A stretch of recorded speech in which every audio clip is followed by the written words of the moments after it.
ರಾತ್ರಿ 11 ಗಂಟೆಗೆ ವಿರಾಟ್ ಮನೆಗೆ ಬರ್ತಾನೆ. ರೂಮ್ನಲ್ಲಿ ಚಂದನ ಟೆನ್ಷನ್ನಿಂದ ಅತ್ತ ಇತ್ತ ಓಡಾಡ್ತಾ ವಿರಾಟ್ಗೆ ಕಾಲ್ ಮಾಡೋದಕ್ಕೆ ಪ್ರಯತ್ನಿಸ್ತಿರ್ತಾಳೆ.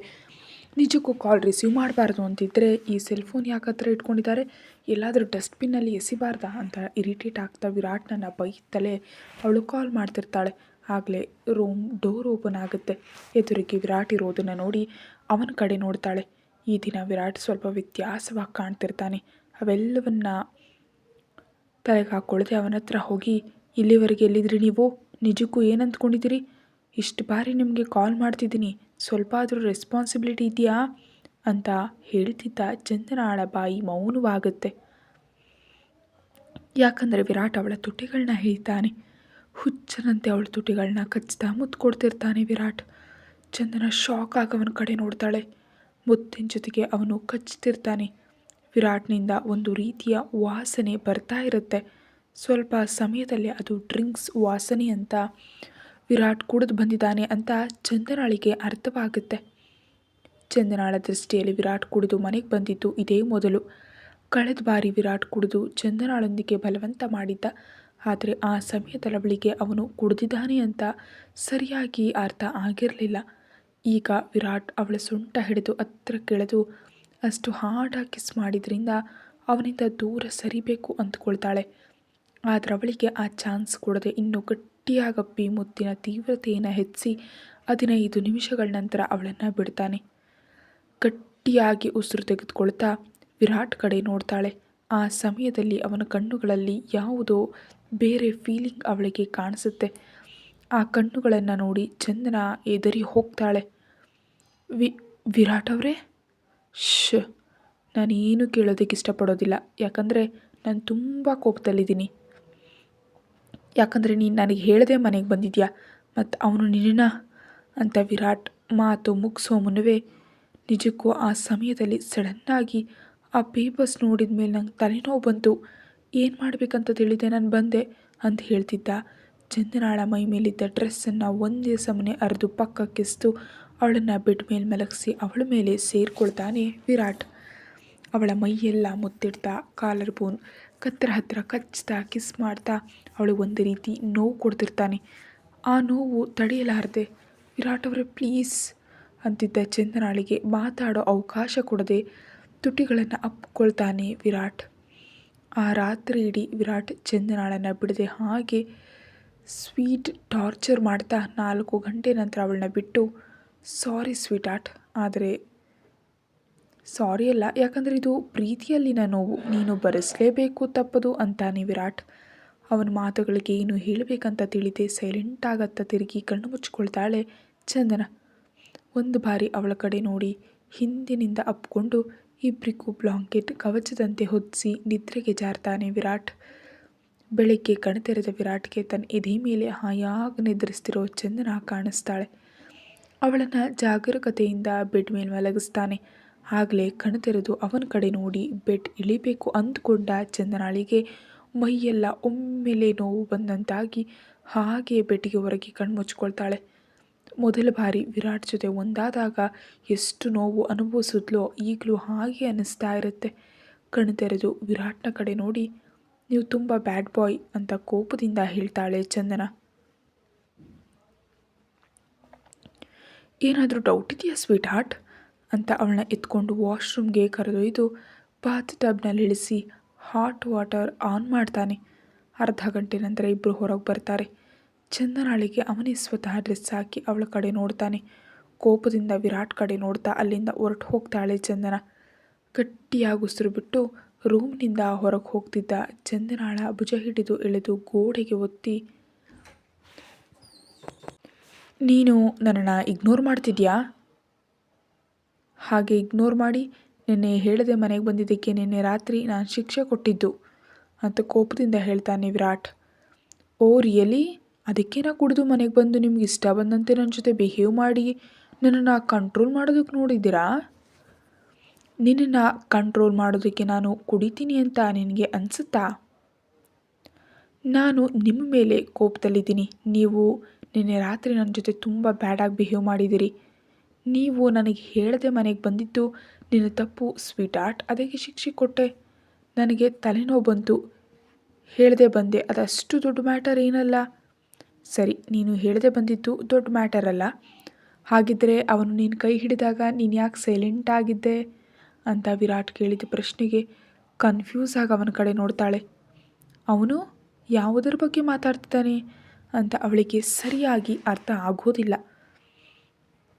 ಸ್ವಲ್ಪ ಸಮಯದ ನಂತರ ತಾನು ಮಿಸ್ಟರ್ ದೇಸಾಯಿಗೆ ಡಿಕ್ಕಿ ಹೊಡೆದದ್ದು ನೆನಪಾಗಿ ಶಾಕ್ ಆಗ್ತಾ, ಅಂದರೆ ಬೈ ಮಿಸ್ಟೇಕ್ ಅವನಿಗೆ ಡಿಕ್ಕಿ ಹೊಡೆದೆ ಅಂತ ನೀವು ನನ್ನ ಮೇಲೆ ಕೋಪದಲ್ಲಿದ್ದೀರಾ? ಅದು ಬೈ ಮಿಸ್ಟೇಕ್ ಆಗಲಿ ಅಥವಾ ಏನಾದರೂ ಆಗಲಿ, ಐ ಡೋಂಟ್ ಕೇರ್. ಅವನು ನಿನ್ನನ್ನು ಟಚ್ ಮಾಡ್ದ, ಅದು ನನಗಿಷ್ಟ ಆಗಲಿಲ್ಲ. ನಿನ್ನನ್ನು ನಾನು ಬಿಟ್ಟು ಮತ್ತಾರೂ ಮುಟ್ಟೋದು ನಾನು ಒಪ್ಪೋದಿಲ್ಲ ಅಂತ ಗಂಭೀರ ಧ್ವನಿಯಲ್ಲಿ ಹೇಳ್ತಾನೆ ವಿರಾಟ್. ಇಷ್ಟೊಂದು ಓವರ್ ಪೊಸೆಸಿವ್ ಆಗಬಾರ್ದು ವಿರಾಟ್ ಅವರೇ. ಹೌದು, ನನ್ನ ಹಾಗೆ. ನೀನು ನನ್ನ ಪ್ರಾಣ, ನನ್ನ ಪ್ರೀತಿ. ನಿನ್ನನ್ನು ನಾನು ಬಿಟ್ಟು ಮತ್ತಾರು ಕಣ್ಣೆತ್ತು ನೋಡಿದ್ರು ಅವರನ್ನು ಕೊಂದು ಬಿಡ್ತೀನಿ ಅಂತ ಅವಳನ್ನ ಎತ್ಕೊಂಡು ಅಲ್ಲಿಂದ ಡೈನಿಂಗ್ ಟೇಬಲ್ ಹತ್ತಿರ ಕರ್ಕೊಂಡು ಹೋಗ್ತಾನೆ. ವಿರಾಟ್ ಮತ್ತು ಚಂದನ ಇಬ್ಬರು ಆಫೀಸ್ಗೆ ಹೋಗ್ತಾರೆ. ತನುಜಾ ಕೂಡ ಅಲ್ಲೇ ಕೆಲಸ ಮಾಡ್ತಿರೋದ್ರಿಂದ ಅವಳ ಹತ್ರ ಹೋಗ್ತಾಳೆ ಚಂದನ. ಓ ಮ್ಯಾಡಮ್ ಅವರೇ, ನಾನೇನಾದರೂ ತಪ್ಪು ಮಾಡಿದ್ದೀನಾ? ನೀವು ನನ್ನ ಹತ್ರ ಬಂದಿದ್ದೀರಿ ಅಂತ ಡ್ರಮ್ಯಾಟಿಕ್ ಆಗಿ ಮಾತನಾಡ್ತಾಳೆ ತನುಜಾ. ಏನು ಹುಚ್ಚಾಗಿ ಮಾತಾಡ್ತಿದೀಯಾ ಅಂತ ಅವಳ ತಲೆ ಮೇಲೆ ಒಂದು ಹೊಡಿತಾಳೆ ಚಂದನ. ಅಂದರೆ ನೀವು 50% ಕೋ ಓನರ್ ಅಲ್ವಾ, ಅದಕ್ಕೆ ರೆಸ್ಪೆಕ್ಟ್ ಅಂತ ತನುಜಾ ಹೇಳಿದಾಗ ಮತ್ತೆ ಆ ವಿಷಯ ನೆನಪಾಗಿ ನಾನು ಈಗಲೇ ಬರ್ತೀನಿ ಅಂತ ವಿರಾಟ್ ಕ್ಯಾಬಿನ್ಗೆ ಹೋಗ್ತಾಳೆ ಚಂದನ. ವಿರಾಟ್ ತನ್ನ ಚೇರ್ನಲ್ಲಿ ಕೂತು ತನ್ನನ್ನೇ ನೋಡ್ತಿದ್ದ ಚಂದನ ಆಳ ಕಡೆ ನೋಡಿ, ವಾಟ್ ಹ್ಯಾಪನ್ಸ್ ವಿರಾಟ್ ಅಂತ ಕೇಳ್ತಾನೆ. ನೀವು ಕೋ ಓನರ್ಶಿಪ್ ಪೇಪರ್ಸ್ 6 ತಿಂಗಳ ಹಿಂದೆಯೇ ಯಾಕೆ ನನ್ನಿಂದ ಸೈನ್ ಮಾಡಿಸಿದ್ರಿ? ಅದು ಕೂಡ ನನಗೆ ಹೇಳಿದೆ. ನಾನು ನಿಮ್ಮನ್ನು ಬಿಟ್ಟು ಹೋಗೋದಿಲ್ಲ ಅಂತ, ಇಲ್ಲೇ ನಮ್ಮ ಆಫೀಸ್ನಲ್ಲೇ ಜಾಬ್ ಮಾಡ್ತೀನಿ ಅಂತ ನಿಮಗಷ್ಟು ಕಾನ್ಫಿಡೆನ್ಸ್ ಹೇಗೆ ಅಂತ ಕೇಳ್ತಾಳೆ ಚಂದನ. ಅಂದು ಕಾಲೇಜ್ ಪೇಪರ್ಸ್ ಮತ್ತು ಮ್ಯಾರೇಜ್ ಪೇಪರ್ಸ್ ಜೊತೆಗೆ ಈ ಪೇಪರ್ಸ್ ಕೂಡ ಅದರಲ್ಲೇ ಇತ್ತು. ನೀನಂದು ಸೈನ್ ಮಾಡಿದ್ದೆ. ಅಂದಿನಿಂದಲೇ ನೀನು RD ಇಂಡಸ್ಟ್ರಿಯ ಮೆಂಬರ್ ಆಗಿದೆಯಾ. ಇನ್ನು ನನಗಷ್ಟು ಕಾನ್ಫಿಡೆನ್ಸ್ ಯಾಕೆ ಅಂತ ಕೇಳ್ತೀಯಲ್ಲ, ಅದಕ್ಕೆ ಆನ್ಸರ್ ಏನಂದರೆ, ನನಗೆ ಗೊತ್ತು ನೀನು ನನ್ನನ್ನು ಪ್ರೀತಿಸ್ತೀಯಾ ಅಂತ, ನನ್ನನ್ನು ಬಿಟ್ಟು ಎಲ್ಲಿ ಹೋಗೋದಿಲ್ಲ ಅಂತ. ಹೋಗಬೇಕು ಅಂದ್ಕೊಂಡ್ರು ನಾನು ಬಿಡೋದಿಲ್ಲ. ಅಂದಮೇಲೆ ನೀನು ನನ್ನ ಹತ್ರ ಇರುವಾಗ ಬೇರೆ ಕಂಪ್ನಿಯಲ್ಲಿ ಜಾಬ್ ಮಾಡೋದಿಲ್ಲ ತಾನೇ. ಸೊ ನನಗೆ ನನ್ನ ಮೇಲೆ ಅಷ್ಟು ಕಾನ್ಫಿಡೆನ್ಸ್ ಅಂತಾನೆ ವಿರಾಟ್. ಆದರೂ ನೀವು ಅಷ್ಟು ಶೂರಾಗಿ ಹೇಗಿದ್ರಿ? ನಾನು ಯಾವುದನ್ನು ಅಷ್ಟು ಈಸಿಯಾಗಿ ಬಿಡೋದಿಲ್ಲ ಸ್ವೀಟ್ ಆ್ಯಂಡ್ ನನ್ನ ಬಗ್ಗೆ ನಿನಗೆ ತಿಳಿತಾ ಹೋದಂತೆ ನೀನು ನನ್ನನ್ನು ಹುಚ್ಚಾಗಿ ಪ್ರೀತಿಸ್ತೀಯ ಅಂತ ನನಗೆ ಗೊತ್ತು ಅಂತ ಅವಳ ಕಡೆ ನೋಡ್ತಾ, ನಾನೇನು ಅಂತ ನಿನಗೆಲ್ಲವೂ ಗೊತ್ತು ಸ್ವೀಟ್ ಆದರೆ ಇನ್ನೊಂದು ಸೈಡ್ ಇದೆ, ಅದು ನಿಂಗೆ ತಿಳಿಯೋದು. ನಿನಗಾಗಿ ನಾನು ವಿರಾಟ್ ಮಾತ್ರ, ಆದರೆ RD ಎಂಬ ಈ ಕ್ಯಾರೆಕ್ಟರನ್ನು ನೀನು ಎಂದಿಗೂ ತಿಳಿಯಲಾರೆ. ನಾನು ತಿಳಿಯೋದು ಬಿಡೋದೂ ಇಲ್ಲ ಅಂತ ಮನಸ್ಸಿನಲ್ಲೇ ಅಂದ್ಕೊಳ್ತಾನೆ ವಿರಾಟ್. ನೀವು ನನಗೆಂದಿಗೂ ಅರ್ಥ ಆಗೋದಿಲ್ಲ ವಿರಾಟ್ ಅವರೇ. ನಾನು ಯಾರಿಗೂ ಅರ್ಥ ಆಗೋದಿಲ್ಲ ಸ್ವೀಟ್ ಆದರೂ ನೀನು ನನ್ನನ್ನು ಎಲ್ರಿಗಿಂತ ಹೆಚ್ಚು ತಿಳ್ಕೊಂಡಿದ್ಯಾ. ಈಗ ಮಾತು ಮುಗಿದ್ರೆ ಕೆಲಸ ಮಾಡೋಣವಾ? ಹ್ಞೂ. ತನ್ನ ಚೇರ್ನಿಂದ ಎದ್ದು ಚಂದನಾಳ ಹತ್ರ ಬಂದು ಅವಳ ಕೈ ಹಿಡಿದು ಕ್ಯಾಬಿನ್ನಿಂದ ಹೊರಗೆ ಕರೆತಂದು ಇನ್ನೊಂದು ಕ್ಯಾಬಿನ್ಗೆ ಕರ್ಕೊಂಡು ಹೋಗ್ತಾನೆ. ಚಂದನಾಳನ್ನು ಹಿಂದಿನಿಂದ ಅಪ್ಕೊಂಡು, ಈ ಕ್ಯಾಬಿನ್ ನಿನ್ನದು, ಅಂದರೆ ನಮ್ಮದು. ನನ್ನ ಕ್ಯಾಬಿನಿಗೆ ನಿನ್ನ ಕ್ಯಾಬಿನ್ ಅಟ್ಯಾಚ್ ಆಗಿದೆ. ಸೊ ನಾನು ಯಾವಾಗ ಬೇಕಾದರೂ ನಿನ್ನ ಕ್ಯಾಬಿನ್ಗೆ ಬರ್ಬೋದು ಅಂತ ಅವಳ ಭುಜದ ಮೇಲೆ ಮುತ್ತಿಡ್ತಾನೆ ವಿರಾಟ್. ಐ ಥಿಂಕ್ ನೀವು ಆಫೀಸ್ಗೆ ಕೆಲಸ ಮಾಡೋಕೆ ಬಂದಿದ್ದೀರಿ ಅಂದ್ಕೊಳ್ತೀನಿ. ಹೋಗಿ ಕೆಲಸ ಮಾಡಿ. ನಾನು ಕೆಲಸನೇ ಮಾಡ್ತಿದ್ದೀನಿ ಸ್ವೀಟ್ ವಿರಾಟ್ ಅವರೇ, ನೀವು ಹೋಗಿ. ಇದು ಆಫೀಸ್, ನೀವು ಹೀಗೆ ಇಲ್ಲಿರಬಾರ್ದು. ಇದು ನಮ್ಮ ಆಫೀಸ್, ನಾವೇನಾದರೂ ಮಾಡ್ಬೋದು ಸ್ವೀಟ್ ವಿರಾಟ್ ಅವರೇ please. Okay Mrs Chandana Virat Dev ಅಂತ ಅವಳ ಕೆನ್ನೆ ಮೇಲೆ ಮುತ್ತಿಟ್ಟು ತನ್ನ ಕ್ಯಾಬಿನ್ಗೆ ಹೋಗ್ತಾನೆ ವಿರಾಟ್. ವಿರಾಟ್ ಹೋದ ಮೇಲೆ ಆ ಕ್ಯಾಬಿನ್ ಪೂರ್ತಿ ನೋಡ್ತಾಳೆ ಚಂದನ. ಅವಳಿಗೆ ಆ ಕ್ಯಾಬಿನ್ ತುಂಬ ಇಷ್ಟವಾದ್ದರಿಂದ ಚೇರ್ನಲ್ಲಿ ಕೂತು ತನ್ನ ನೇಮ್ ಪ್ಲೇಟನ್ನು ಕೈಯಿಂದ ಸವರ್ತಾಳೆ. ಆಗಲೇ ಡೋರ್ ನಾಕ್ ಆದ ಸೌಂಡ್ ಕೇಳಿಸಿ ಕಮಿನ್ ಅಂತಾಳೆ. ಹಾಯ್ ಮೇಡಮ್, ನನ್ನ ಹೆಸರು Pinky, I am your assistant. Hello Pinki.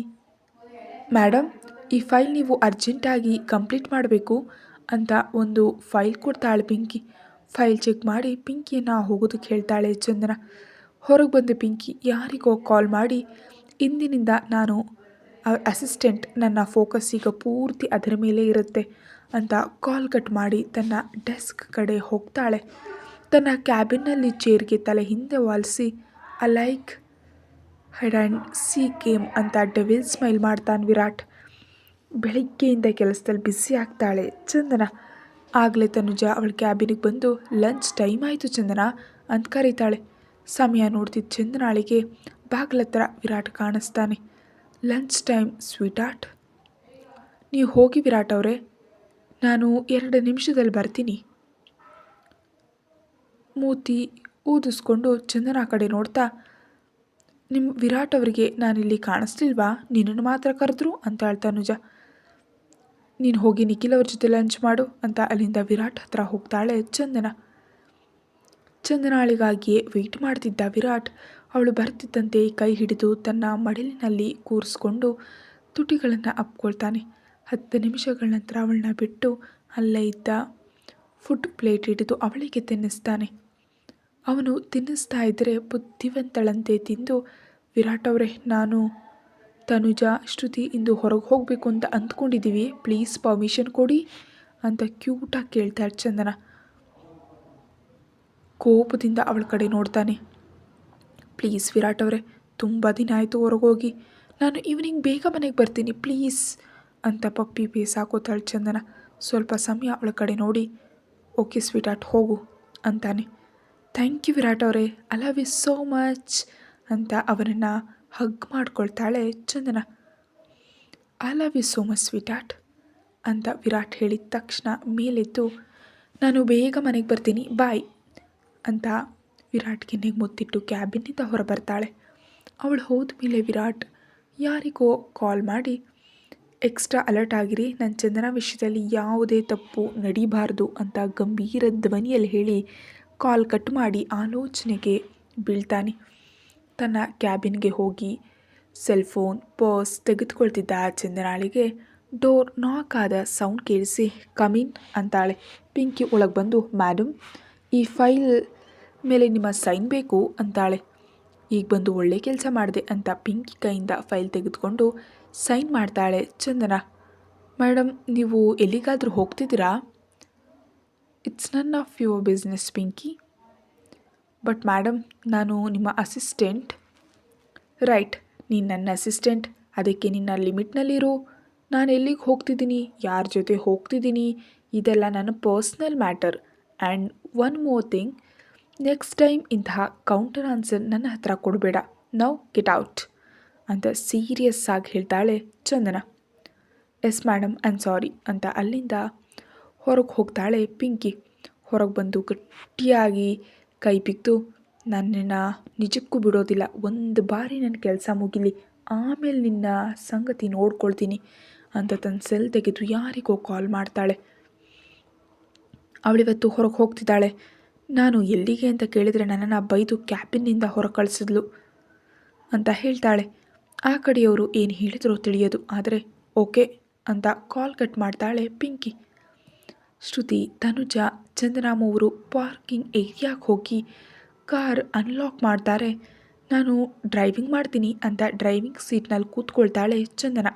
ಸರಿ ಅಂತ ಬ್ಯಾಕ್ ಸೀಟ್ನಲ್ಲಿ ಶ್ರುತಿ, ಚಂದನ ಪಕ್ಕದ ಸೀಟ್ನಲ್ಲಿ ತನುಜ ಕೂತ ತಕ್ಷಣ ಅಲ್ಲಿಂದ 3 ಗರ್ಲ್ಸ್ ಹೊರಡ್ತಾರೆ. 3 ಸಿಟಿ ಪೂರ್ತಿ ಸುತ್ತಿ ಶಾಪಿಂಗ್ ಮಾಡಿ ಇಷ್ಟ ಬಂದಿದ್ದನ್ನೆಲ್ಲ ತಿಂದು ಈವ್ನಿಂಗ್ ಅವರವರ ಮನೆಗೆ ಹೋಗ್ತಾರೆ. ಚಂದನ ಮನೆಗೆ ಬಂದು ಡೈರೆಕ್ಟ್ ತನ್ನ ರೂಮಿಗೆ ಹೋಗಿ ಫ್ರೆಶ್ ಆಗಿ ಹೊರಗೆ ಬಂದು ಬೆಡ್ ಮೇಲೆ ಬಿದ್ದುಬಿಡ್ತಾಳೆ. ದಿನ ಪೂರ್ತಿ ಸುತ್ತಾಡಿದ ಕಾರಣ ಸುಸ್ತಾಗಿ ಮಲಗಿದ ತಕ್ಷಣ ನಿದ್ರೆ ಹತ್ತುತ್ತೆ ಅವಳಿಗೆ. ರಾತ್ರಿ ಮನೆಗೆ ಬಂದು ವಿರಾಟ್ ಮಲಗಿರೋ ಚಂದನಾಳನ್ನು ಒಮ್ಮೆ ನೋಡಿ ಫ್ರೆಶ್ ಆಗಿ ಹೊರಗೆ ಬಂದು ಅವಳ ಹತ್ರ ಹೋಗಿ ಕೆನ್ನೆ ಮೇಲೆ ಮುತ್ತಿಟ್ಟು, I miss you sweetheart ಅಂತ ಮೆಲ್ಲಗೆ ಹೇಳ್ತಾನೆ. ಅವನ ಸ್ಪರ್ಶಕ್ಕೆ ಮೆಲ್ಲಗೆ ಕಣ್ ತೆರೆದು ವಿರಾಟ್ ಕಡೆ ನೋಡ್ತಾಳೆ. ನೀವು ಯಾವಾಗ ಬಂದ್ರಿ ವಿರಾಟ್ ಅವರೇ? ನೀನು ಮಲಗಿದ್ದಾಗ ಬಂದೆ ಅಂತ ಮುಖದಲ್ಲಿ ಯಾವುದೇ ಭಾವನೆ ಇಲ್ಲದೆ ಹೇಳ್ತಾನೆ ವಿರಾಟ್. ನನ್ನ ಕಡೆ ಯಾಕೆ ಹೀಗೆ ನೋಡ್ತಿದ್ದೀರಿ ವಿರಾಟ್? ಏನೇನು ಮಾಡಿದೆ ಇವತ್ತು? ನಾನು ಸ್ವಲ್ಪ ಶಾಪಿಂಗ್ ಮಾಡಿದೆ ಮತ್ತು ಒಂದು ಸಣ್ಣ ಪಿಜ್ಜಾ ಪೀಸ್ ತಿಂದೆ ಅಷ್ಟೇ, ಜಸ್ಟ್ ಸಣ್ಣದಷ್ಟೇ ಅಂದಾಗ, ಹೌದಾ ಜಸ್ಟ್ ಸಣ್ಣ ಪಿಜ್ಜಾನಾ? ಹ್ಞೂ, ಹಾಗಿದ್ರೆ ಮಾರ್ಕೆಟ್ ಹತ್ರ ಮೋಮೋಸ್, ಬೀಚ್ ಹತ್ರ corn, 3 boxes pizza, 2 boxes burger ಇವೆಲ್ಲ ಯಾರು ತಿಂದಿದ್ದು? ಇವೆಲ್ಲ ನಿಮಗೆ ಹೇಗೆ ಗೊತ್ತು ವಿರಾಟ್ ಅವರೇ? ನನಗೆಲ್ಲವೂ ತಿಳಿಯುತ್ತೆ ಸ್ವೀಟ್ ಆರ್ಟ್. ಅದು ಗರ್ಲ್ಸ್ ಹ್ಯಾಂಗ್ ಔಟ್ ಅಲ್ವಾ, ಅದಕ್ಕೆ ಸ್ವಲ್ಪ ತಿಂದೆ ಅಷ್ಟೇ. ಸೊ ಈಗ ನಿನಗೆ ಶಿಕ್ಷೆ ಇರುತ್ತೆ. ಶಿಕ್ಷೆನಾ? ಇಂದಿನಿಂದ 10 ದಿನಗಳವರೆಗೆ ನೀನು ಹೊರಗಿನ ಊಟ ಅಸಲು ತಿನ್ನಬಾರ್ದು, ಓಕೆ? ವಿರಾಟ್ ಅವರೇ please. Nothing doing sweet art ಅಂತ ವಿರಾಟ್ ಹೇಳಿದಾಗ, ಓಕೆ ಅಂತ ತಿರುಗಿಸಿ ಮುನಿಸ್ಕೊಂಡು ಮಲಗ್ತಾಳೆ ಚಂದನ. ಅವಳ ಪಕ್ಕದಲ್ಲಿ ಮಲಗಿ ಹಿಂದಿನಿಂದ ಅಗ್ ಮಾಡಿಕೊಂಡು, ಏನು ಯೋಚಿಸ್ತಿದೆಯಾ ಸ್ವೀಟ್ ಆರ್ಟ್ ಅಂತ ಕೇಳ್ತಾನೆ ವಿರಾಟ್. ನಿಮಗೆ ಇವೆಲ್ಲ ಹೇಗೆ ತಿಳಿಯಿತು ಅಂತ ಯೋಚಿಸ್ತಿದ್ದೀನಿ. ನಿನ್ನ ಬಗ್ಗೆ ಪ್ರತಿ ಡೀಟೇಲ್ಸ್ ನಾನು ತಿಳ್ಕೊಳ್ತೀನಿ ಸ್ವೀಟ್ ಆರ್ಟ್. ಈಗ ನಾನು ನಿಮ್ಮ ಬಗ್ಗೆ ಯೋಚಿಸ್ತಿದ್ದೀನಿ ಅಂತ ನಿಮ್ಗೆ ಹೇಗೆ ಗೊತ್ತು ಅಂತ ವಿರಾಟ್ ಕಡೆ ತಿರುಗ್ತಾಳೆ ಚಂದನ. ನನ್ನ ಬಗ್ಗೆ ಬಿಟ್ಟು ನಿನ್ನ ಮೈಂಡ್ನಲ್ಲಿ ಇನ್ಯಾರ ಬಗ್ಗೆಯೂ ಬರಬಾರ್ದು ಸ್ವೀಟ್ ಆರ್ಟ್. ಆ ಪರ್ಮಿಷನ್ ನಾನು ನಿನಗೆ ಕೊಟ್ಟಿಲ್ಲ. ಓಕೆ ವಿರಾಟ್ ಅವರೇ, ಆದರೆ ನಿಮ್ಗೆ ಹೇಗೆ ಗೊತ್ತು? ನನಗೆ ಮನುಷ್ಯರ ಮೈಂಡ್ ಓದೋದು ತುಂಬ ಚೆನ್ನಾಗಿ ಗೊತ್ತು ಸ್ವೀಟ್ ಆರ್ಟ್. ಓ ಅಂತ ಅವನ ಎದೆ ಮೇಲೆ ತಲೆ ಇಟ್ಟು ನಿದ್ರೆಗೆ ಜಾರ್ತಾಳೆ ಚಂದನ. ಅವಳ ಸುತ್ತ ಕೈ ಹಾಕಿ ನೀನು ಯೋಚಿಸ್ತಿರೋ ವಿರಾಟ್ ಮುಖದ ಮೇಲೆ ಒಂದು ರೀತಿ ವ್ಯಂಗ್ಯ ನಗು ಬರುತ್ತೆ. ಡೆವಿಲ್ ಸ್ಮೈಲ್ ಬಂದು ಸೇರುತ್ತೆ. ಕತೆ ಮುಂದುವರಿಯುತ್ತೆ. Thank you.